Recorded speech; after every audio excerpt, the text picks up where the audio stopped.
성경 잠언 3장입니다. 잠언 3장 11절부터 26절까지 말씀입니다. 잠언 3장 11절부터 26절까지 말씀, 구약성경 913페이지입니다.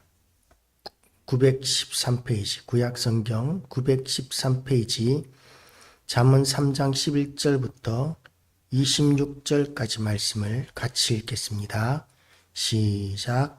내 아들아, 여호와의 징계를 경히 여기지 말라. 그 꾸지람을 싫어하지 말라.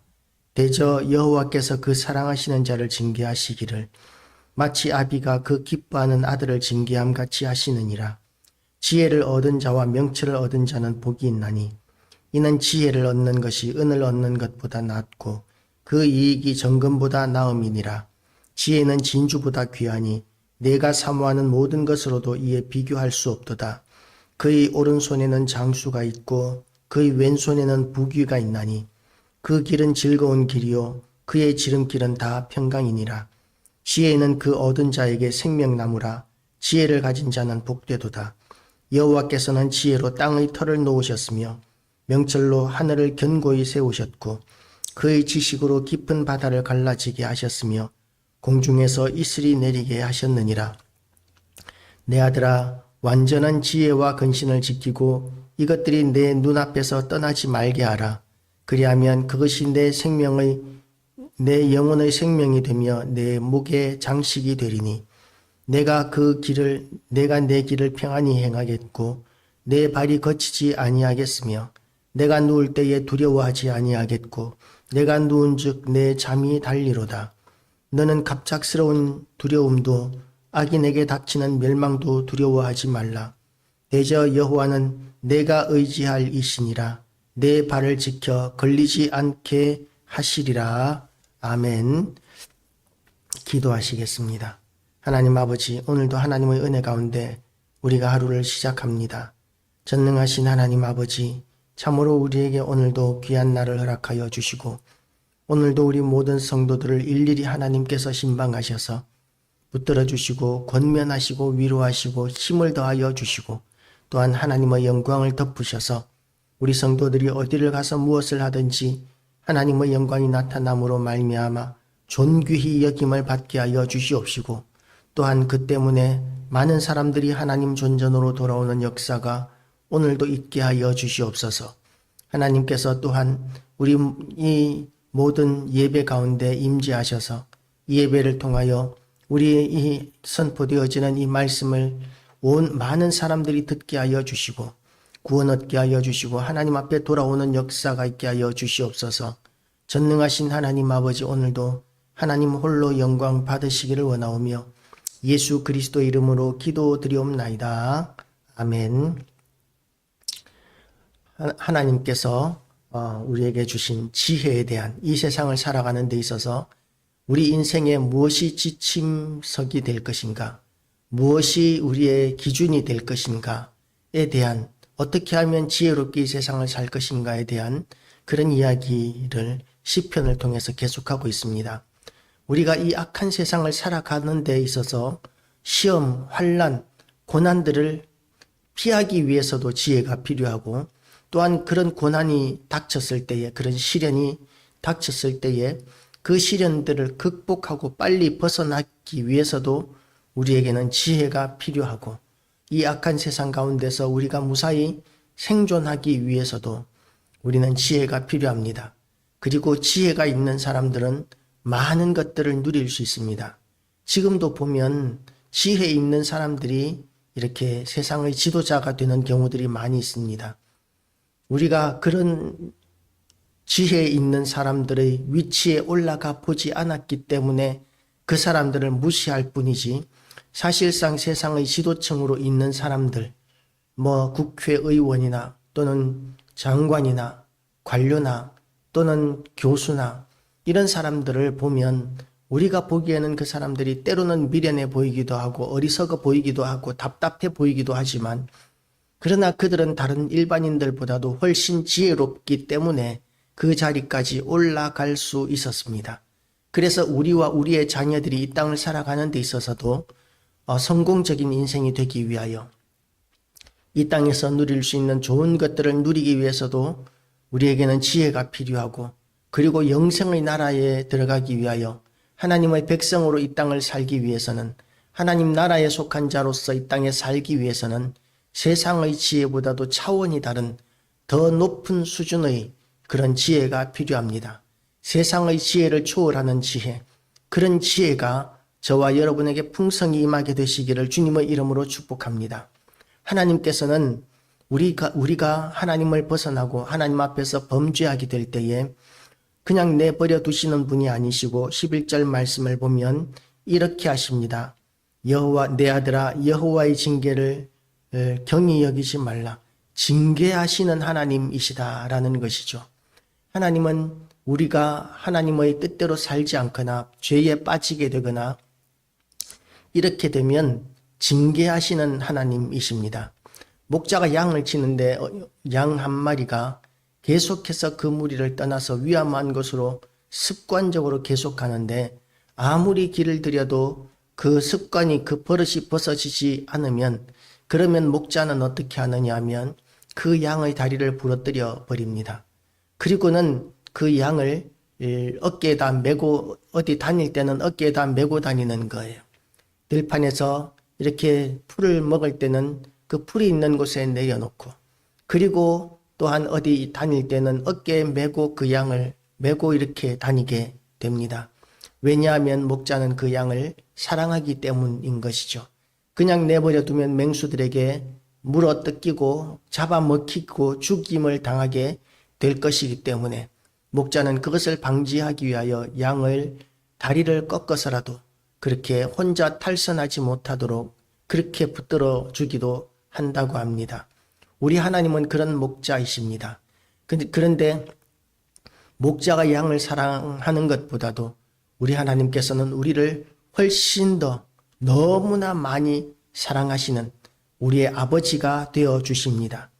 그래서 우리가 하나님의 뜻을 벗어나서 위험한 곳으로 악한 곳으로 다니게 되면 하나님께서는 징계를 하시는데 그런데 그 징계를 받아들이고 그 징계를 통하여 깨닫고 그리고 바른 길로 돌아서기 위해서도 지혜가 필요합니다.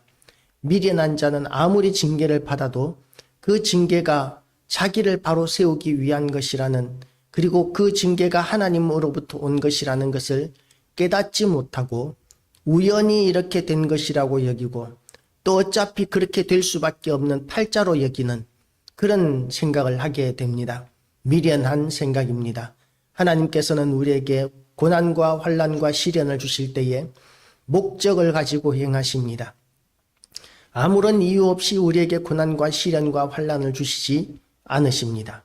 그래서 우리는 하나님 앞에서 그런 시련과 고난을 당하게 될 때에 우리는 하나님의 선하시고 기뻐하시고 온전하신 뜻을 깨달을 수 있는 지혜를 가져야 합니다. 그래야 우리가 그 시련에서 그 시험에서 속히 벗어날 수 있기 때문입니다. 그리고 지혜 있는 사람은 어떻게 하느냐 하면 징계를 받을 때에 경히 여기지 않습니다. 가볍게 여기지 않습니다. 이건 지나가는 일이야 라고 그렇게 자기 위안을 삼지 않습니다. 물론 지나가는 일입니다. 그렇지만 그냥 목적 없이 열매 없이 그 시련을 그냥 통과시켜서는 안 됩니다. 가볍게 여기지 말아야 합니다. 그리고 우리를 꾸짖으시는 그 꾸지람이 아무리 아프다 할지라도 싫어하지 말아야 합니다. 우리가 싫어한다고 해서 우리의 시련이나 고난이 지나가지 않습니다. 우리는 그 하나님께서 주시는 시련과 모든 고난, 하나님의 징계를 기쁘게 받아들여야 합니다. 고난이 내게 기쁨이라고 다윗은 그렇게 고백했었습니다. 고난이 어떻게 기쁨이 되겠습니까? 고난은 내가 감당할 수 없는 문제를 만난 것이고 그리고 또 그 문제가 나를 고통스럽게 하는 것입니다. 그리고 그 고난이 너무나 고통스러워서 감당할 수 없는 정도가 될 때에 그것을 고난이라고 합니다. 그런데 다윗은 그것을 고난이 나에게 기쁨이라고 이렇게 이야기를 하고 있습니다. 왜냐하면 다윗은 하나님께서 그렇게 고난을 주시는 이유를 알았기 때문입니다. 그 고난의 이유가 무엇입니까? 다윗을 정결하게 하고 이스라엘을 정결케 하시기 위한 목적이신 것이죠. 다윗을 존귀한 사람으로 만들기 위하신 목적이었던 것이죠. 다윗은 그것을 알았기 때문에 고난 가운데 있고 시련 가운데 있고 고통 가운데 있을 때에도 그 고난을 기뻐할 수 있었습니다. 바울과 실라가 빌립보 감옥에 갇혔습니다. 갇히기 전에는 억울한 누명을 쓰고 얼마나 호되게 매를 맞았는지 온몸이 피투성이가 되었습니다. 밤이 깊어가면 그 상처는 더 쑤시고 아파졌을 것입니다.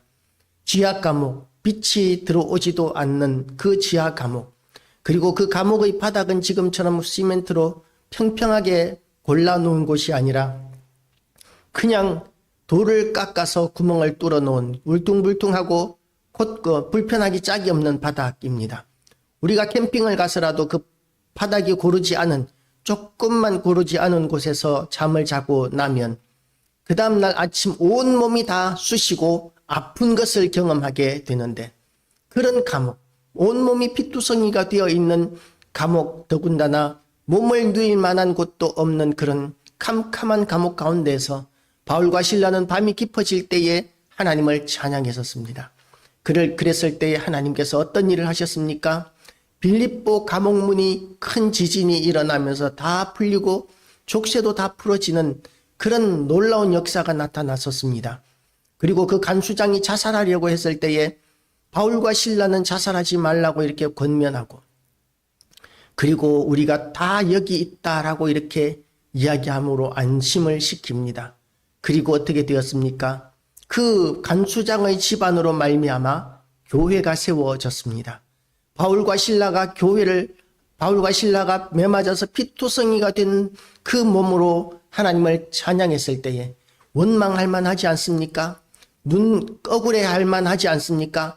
아무런 죄를 지은 것이 없이 그냥 누명을 뒤집어 쓰고 매를 맞았습니다.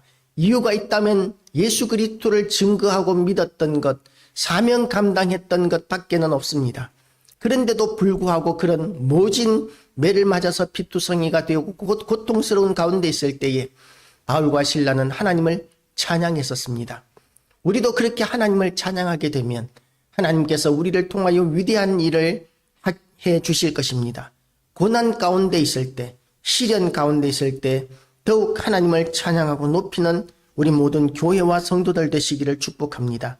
그래서 하나님께서 우리를 징계하실 때는 그냥 넘겨버리는 것이 아니라, 싫어하는 것이 아니라, 하나님께서 이것 또한 이유가 있으시고 이 징계 가운데서도, 이 시련 가운데서도 하나님께서 나를 미워하시거나 싫어하시는 것이 아니라 나를 사랑하시는 하나님이시라는 그 믿음을 굳게 붙들어야 합니다. 하나님은 우리를 사랑하십니다.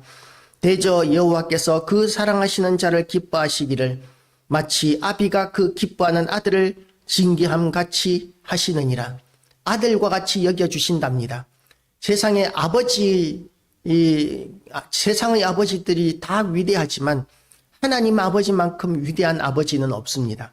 하나님 아버지만큼 능력 있는 아버지는 없습니다.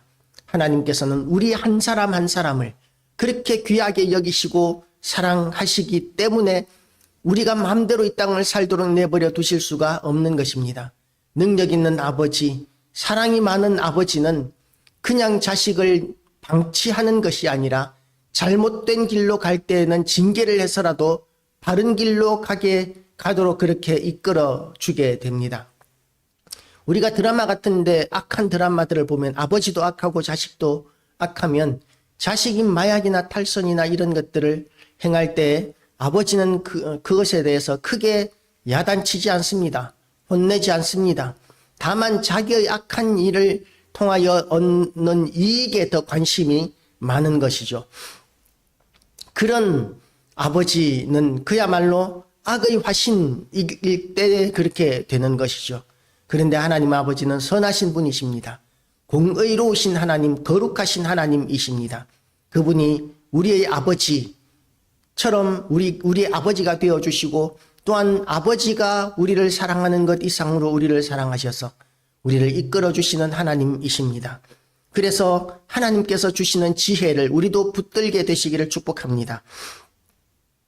지혜를 얻은 자와 명철을 얻은 자는 복이 있다 그랬습니다. 우리에게 아까 말씀드렸죠. 지혜가 필요합니다. 고난을 피하기 위해서도 지혜가 필요하고, 고난을 만났을 때에 극복하기 위해서도 지혜가 필요하고, 그리고 세상에서 은과 금을 얻기 위해서도, 존귀해지기 위해서도, 생명을 길게 하기 위해서도, 또한 기쁘고 행복하기 위해서도, 평안한 삶을 누리기 위해서도 우리는 하나님께서 우리에게 주시는 지혜가 필요합니다. 하나님께서 주시는 지혜가 없이 우리가 이 땅을 기쁘고 행복하게 평안을 누리면서 살아갈 수는 없습니다. 우리 모두 하나님께서 주시는 지혜를 간절히 사모하고 모두 다 받게 되시기를 축복합니다. 그렇게 하나님의 지혜를 구하고 사모하는 모든 이들에게 하나님께서는 은혜와 은혜와 평강을 허락하시고 지켜 보호하십니다. 그래서 천지 만물을 창조하신, 지혜로 천지 만물을 창조하신 우리 하나님께서 우리를 도우시고 인도하시고 그리고 지켜주십니다. 내가 내 길을 평안히 행하겠고 내 발이 거치지 아니하겠으며 내가 누울 때에 두려워하지 아니하겠고 내가 누운즉 내 잠이 달리로다. 너는 갑작스러운 두려움도 악인에게 닥치는 멸망도 두려워하지 말라. 대저 여호와는 내가 의지할 이시니라. 내 발을 지켜 걸리지 않게 하시리라. 우리 하나님은 그런 하나님이십니다. 그 좋으신 하나님께 오늘도 찬양과 경배와 영광을 올려드리고, 또한 하나님께서 우리에게 주시는 모든 시련과 모든 고난과 모든 시험 가운데 있다 할지라도 미련하여서 그 시련 가운데 좌절하거나 넘어질 것이 아니라 이 시련도 하나님의 사랑에서 나온 것인 줄 알고 결단코 하나님께서 우리를 버리지 않으신다는 것도 알고, 그래서 이 시련 가운데서도 우리를 사랑하시는 하나님께 대하여 시선을 고정하고 기뻐하고 즐거워하게 되는 모든 교회와 성도 되시기를 주님의 이름으로 축복합니다. 기도하시겠습니다. 하나님 아버지, 우리가 시련을 만나게 될 때에는 눈앞에 보이는 것이 없고 또한 우리가 감당할 수 없는 그런 문제일 때 우리는 시련이라고 이야기합니다. 하나님 아버지, 앞으로 어떻게 살아야 할지 모르겠고 어떻게 이 문제를 헤쳐나가야 할지 모르겠고 이 고비를 어떻게 넘어야 할지 모르겠는 상황 가운데서 그 시련과 고통이 우리를 떠나지 않는 경우들을 우리는 많이 만나게 됩니다. 하나님 아버지, 그럼에도 불구하고 우리가 하나님을 찬양하게 하여 주시옵소서. 하나님께서 우리를 얼마나 사랑하시는지를 우리가 알게 하여 주시고 하나님의 지혜를 우리가 받아서 우리가 이 땅을 살아가면서 겪어야 하는 모든 시련과 환난들을 속히 벗어나게 하시고, 또한 하나님께서 우리에게 주신 이 생명과 이 시간들을 사용하여 사명을 감당하고 하나님을 기쁘시게 해드리는 모든 교회와 성도들 되게 하여 주시옵소서. 오늘도 이 평생에 예수 그리스도의 피를 뿌리고 바르고 덮습니다. 이 땅이 거룩한 땅 되게 하여 주시옵시고 은혜가 넘치는 땅 되게 하여 주시옵시고 하나님의 영광이 나타나는 땅 되게 하여 주시옵소서. 전능하신 하나님께서 참으로 이 예배를 통하여 영광 받으시기를 원하오며 예수 그리스도 이름으로 기도드리옵나이다. 아멘. 하늘에 계신 우리 아버지여, 이름이 거룩히 여김을 받으시오며 나라의 임하옵시며 뜻이 하늘에서 이룬 것 같이 땅에서도 이루어지이다. 오늘날 우리에게 일용할 양식을 주옵시고 우리가 우리에게 죄 지은 자를 사하여 준 것 같이 우리 죄를 사하여 주옵시고 우리를 시험에 들게 하지 마옵시고 다만 악에서도 구하옵소서. 대개 나라와 권세와 영광이 아버지께 영원히 있사옵나이다. 아멘.